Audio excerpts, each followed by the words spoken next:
For how many years nakabalik na gyud ta diri sa Diyos by the Sea. And then syempre, they are known for its tasty and juicy chicken barbecue. The place is very cozy, relaxing, and view by the bay. The design is very native with a modern twist. And also, na-miss gyud nako ang ilahang buko halo-halo. So let's check kung mao lang gihapon ang ilahang mga timplada, especially sa ilahang chicken barbecue.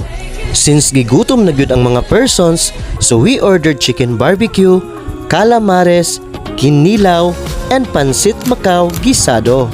And then later on, syempre, di gyud mahimo og wala ang akong gi-request nga buko halo-halo.